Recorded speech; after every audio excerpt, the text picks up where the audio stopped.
আমাৰ 2023-24 বৰ্ষৰ যি গুৱাহাটী গ্ৰন্থমেলা আজি আমি লাইখুটা স্থাপন কৰা হ'ল। আমি এইবাৰ আগতকৈ বেছি ৰাইজৰ সঁহাৰি পাম বুলি আমি আশা কৰিছোঁ আৰু ইতিমধ্যে আমাৰ সচিব আছে প্ৰকাশন পৰিষদৰ, তেখেতে যথেষ্টখিনি কষ্ট কৰিছে ইয়াক বেছি আকৰ্ষিত কৰিবৰ কাৰণে।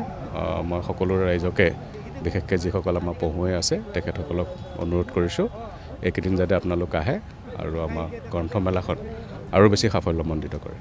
আজি আৰম্ভ কৰা হৈছে এই আমাৰ লাইখুটা আমি স্থাপন কৰিলোঁ আৰু কৰাৰ লগে লগে আমাৰ আচলতে আজিৰ পৰাই গ্ৰন্থমেলা আৰম্ভ হোৱা বুলি ক'ব পাৰি আৰু নিৰ্মাণ কাৰ্য আজিৰ পৰাই চলিব। 29 তাৰিখে আমাৰ বিয়লি 3-4 বজাত আমাৰ আৰম্ভ হ'ব উদ্বোধনী অনুষ্ঠান।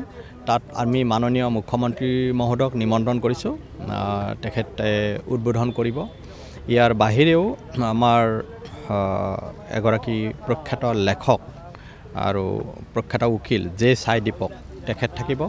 সাহিত্য একাডেমীৰ সচিব শ্ৰীনিবাস ৰাও তেখেত থাকিব। এনেকুৱাকৈ মাননীয় শিক্ষামন্ত্ৰীয়ে তাত পৌৰাহিত্য কৰিব, উপস্থিত থাকিব। এনেকুৱাকৈ বৰ্ণাঢ্য কাৰ্যসূচীৰে আৰম্ভ হ'ব আৰু এই 12 দিনীয়া কাৰ্যসূচীত আমি প্ৰায় কমেও 12-14 গৰাকী অসমৰ বাহিৰৰ লেখকক ইয়ালৈকে নিমন্ত্ৰণ কৰাৰ কাৰণে ঠিক কৰিছোঁ। ইতিমধ্যে বহুসংখ্যকক নিমন্ত্ৰণ কৰা হৈ গৈছে, তেওঁলোকক এয়াৰ টিকট পৰ্যন্ত দিয়া হৈ গৈছে। প্ৰায় 130টাতকৈ অধিক গ্ৰন্থ বিপণী তথা প্ৰকাশকে ইয়াতে অংশগ্ৰহণৰ কাৰণে আবেদন জনাইছে আমাক আৰু আমি এতিয়া চিন্তা কৰি আছোঁ যে এই ঠাইখিনিত আমি 35,000 স্কুৱেৰ ফিটত এইখিনিক আমি দিব পাৰিম নে নোৱাৰিম। হয়তো কাৰোবাক কমাই দিব লগাও হ'ব পাৰে।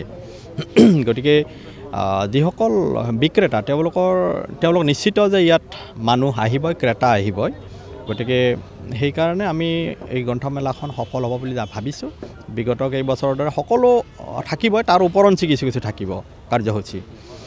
আৰু আমি এটা দিনত যুৱ লেখকৰ এটা অনুষ্ঠান কৰিম বুলি ঠিক কৰিছোঁ। ইতিমধ্যে আমি তাত যাতে সকলো উৎসাহী যুৱকে ভাগ ল'ব পাৰে তাৰ কাৰণে আমি ৰেজিষ্ট্ৰেশ্যন কৰাৰো এটা সেই কাৰ্যসূচী কৰিম বুলি ভাবিছোঁ। আমি 3 জানুৱাৰীৰ দিনা সেই কাৰ্যসূচীটো কৰিম আৰু সেইদিনা সম্পদানন্দ মিশ্ৰ বুলি এজন সংস্কৃতৰ বিশেষজ্ঞ পণ্ডিত তেখেতে ভাগ ল'ব, তেখেতে মাৰ্গদৰ্শন কৰিব আৰু তাত আৰু 2 গৰাকী বিখ্যাত লেখকে ভাগ ল'ব। তেওঁলোকৰ নামটো আমি অচিৰেই ঘোষণা কৰিম আৰু সেই দিনটোত আমি যাতে যুৱ লেখকসকলে ইয়াতে ভাগ ল'ব পাৰে তাৰ কাৰণে আমি ঘোষণা কৰিম। আৰু ইতিমধ্যে আমি 6খন গ্ৰন্থমেলা শেষ কৰিলোঁ। প্ৰথম গ্ৰন্থমেলাখন হৈছিল হাফলঙত, দ্বিতীয়খন হৈছিল